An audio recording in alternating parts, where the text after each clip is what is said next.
Maduro sin duda sabe que estamos hablando en serio. Es por esto que buscó retirar a Venezuela de esta institución de la OEA.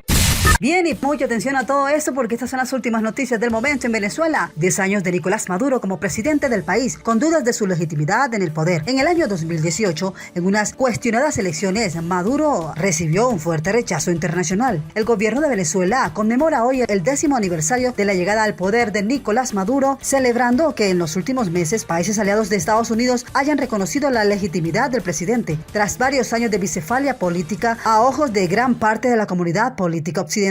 Chávez gobernó Venezuela desde 1999 hasta su perecimiento en el 2013 y en medio de una batalla contra el cáncer pidió a sus seguidores apoyar a Nicolás Maduro como su sucesor, quien en ese entonces fungía como vicepresidente de la nación. Nicolás Maduro inició su primer mandato presidencial el 14 de abril de 2013, algo más de un mes después del perecimiento de su mentor y predecesor Hugo Chávez. Ese día se prevía cita a las urnas. Comenzó una nueva etapa política en Venezuela que se ha visto salpicada durante esta década por todo tipo de acusaciones y sospechas. Fue Nicolás Maduro quien conmemoró el pasado 3 de marzo los 10 años de batalla y de victoria que ha dado el gobierno que lidera desde el perecimiento de su mentor y padre político Hugo Chávez. El imperialismo nos subestimó, la oligarquía intensa nos subestimó, subestimaron al pueblo, subestimaron el liderazgo de la revolución, me subestimaron a mí como ser humano, como líder, como jefe político, habría expresado el mandatario en un acto con sus trabajadores transmitido por un medio de comunicación. La década de Maduro ha estado marcada por una severa y profunda crisis económica con 7 años de represión y 4 de hiperinflación, que desató una profunda escasez y acabó con el poder adquisitivo de los venezolanos, obligando a flexibilizar controles y permitir una dolarización informal que dio paso a una tímida recuperación. Asimismo, al conseguir la reelección en el 2018 en unas cuestionadas elecciones, Maduro recibió un fuerte rechazo internacional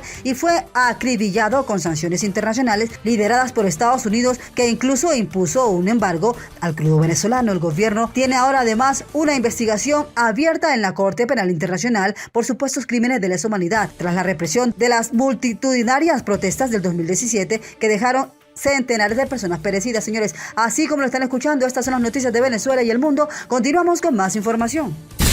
Ante los ataques que hiciera el presidente de los Estados Unidos en su visita al estado de Florida. La acción militar es posible si eso es lo que se requiere. Estamos tratando de hacer todo lo posible para evitar la violencia, pero el presidente lo ha dejado claro. Está preparado para hacerlo si eso es lo que se requiere. Bueno, y con más información importante, ONU hizo tajante llamado a la oposición y Nicolás Maduro tras acuerdo que pidió. El oficialismo y la oposición acordaron elecciones generales para el segundo semestre del 2024 con vigilancia internacional. La liberación esta semana de los primeros presos políticos en Venezuela sentó una luz en lo que respecta a puntos en común entre el oficialismo encabezado por Nicolás Maduro y la oposición. Sin embargo, aún queda mucho camino por recorrer y en cuanto a las excarcelaciones, aunque se aplaudió la decisión, algunos como Leopoldo López recordaron que todavía hay más de 300 reclusos inocentes. Esto es solo uno de los puntos en discusión, luego de que la plataforma unitaria y el chavismo reanudaran en Barbados la mesa de diálogo en un nuevo intento comenzado a mediados del 2021. Este domingo 22 de octubre, el vecino país realizará sus comicios primarios como antesala para definir los candidatos que se disputarán el Palacio de Miraflores, posiblemente contra el actual mandatario. Esa jornada representa una esperanza para aquellos venezolanos quienes buscan cambios con un nuevo gobierno. Esta semana el chavismo y la oposición suscribieron acuerdos políticos, señores, bajo expectativa internacional, porque esta vez no haya pausas indefinidas y finalmente se avance hacia una paz duradera. La Oficina de las Naciones Unidas para los Derechos Humanos exhortó a una rápida y plena aplicación de lo pactado entre ambos sectores. Confío en que este acuerdo actúe como catalizador hacia la reconstrucción de la confianza y contribuya al avance de los derechos humanos en Venezuela, había expresado en un comunicado el alto comisionado de ese organismo, Volker Turk. El funcionario agregó además que las Naciones Unidas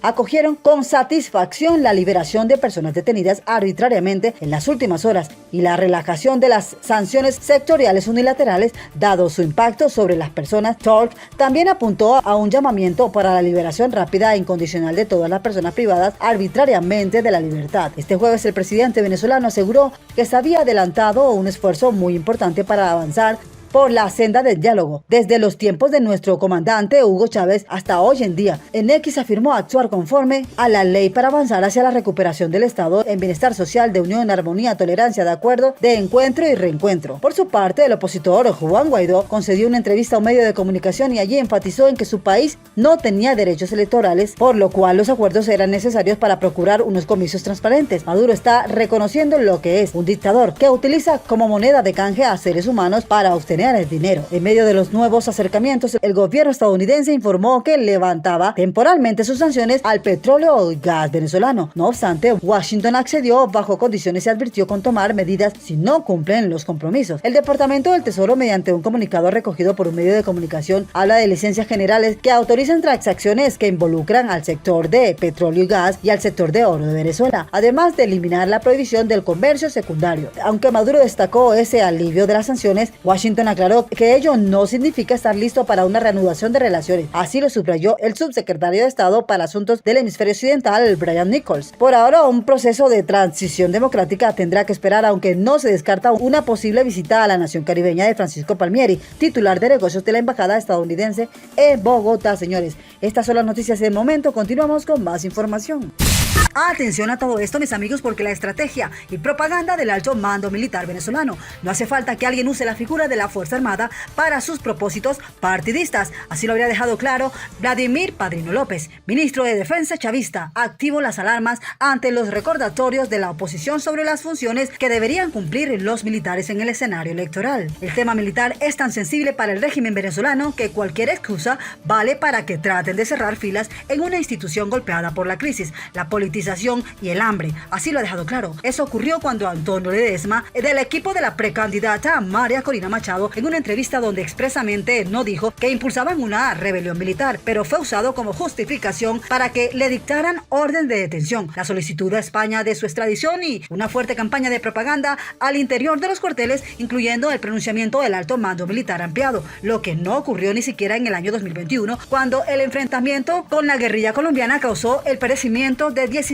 militares venezolanos. Vamos con más de esta información porque la precandidata opositora María Corina Machado, quien aspira a convertirse en la primera mujer presidenta de Venezuela, es el principal obstáculo para el chavismo si quiere mantenerse en el poder. Así como lo están escuchando, la persistencia en su discurso, su tenacidad y verbo frontal preocupan al poder establecido en Venezuela. Basta la mínima mención a la institución que debería tener, según la Constitución, el monopolio de las armas para que salten las alarmas, como ocurrió con las palabras de Ledesma. El primer paso de la propaganda fue que el Salón Simón Bolívar del Ministerio de la Defensa, para que no haya duda de la majestuosidad e importancia del evento, se reunió el Estado Mayor Superior de la Fuerza Armada Nacional Bolivariana, FAN, con el ministro de Defensa a la cabeza y el comandante estratégico operacional de CEOFAN, con los comandantes de los componentes Ejercicio, Guardia Nacional, Aviación y Armada, además de la milicia, la Junta Ministerial, el Inspector General de la FAN, el Contralor General, los viceministros y el comandante de la Defensa Aeroespacial. El segundo paso fue correr la versión entre las unidades militares de que se fraguaba un golpe de Estado y se atentaba contra la institución castrante, y la prueba era el titular que destacaba que Ledesma había confesado la preparación de una rebelión y que eso era tan cierto que la Fiscalía se había visto precisada a solicitar su aprehensión. La estrategia propagandista incluyó que el comandante estratégico operacional general en jefe Domingo Hernández Lares publicara una serie de videos previamente grabados de militares o en grupo para que proclamaran la lealtad a Nicolás Maduro, a Hugo Chávez, se declaran chavistas, entre otros elementos de politización. A eso se le agrega el despliegue de los medios de propaganda del gobierno venezolano, insistiendo en que la extrema derecha preparaba planes golpistas que habían sido convocados en las últimas semanas. Según el discurso de Padrino López, el ministro de Defensa dijo que sí, vamos a custodiar y vamos a darle la seguridad a la patria. Vamos a estar cumpliendo con la seguridad de electores, con lo que tenga que ver con la paz ciudadana y nacional.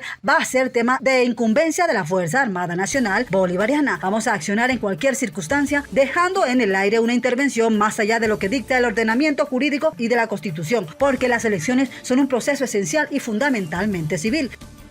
Bueno, estas son las noticias del momento. Como siempre, una vez más los invitamos a que se suscriban al canal, compartan el video, activen la campanita de notificación, le den like. Gracias a todos por su gran sintonía. Un saludo cordial a todos los que siempre están conectados con nosotros y nos dejan sus comentarios. Bendiciones, gracias y chao.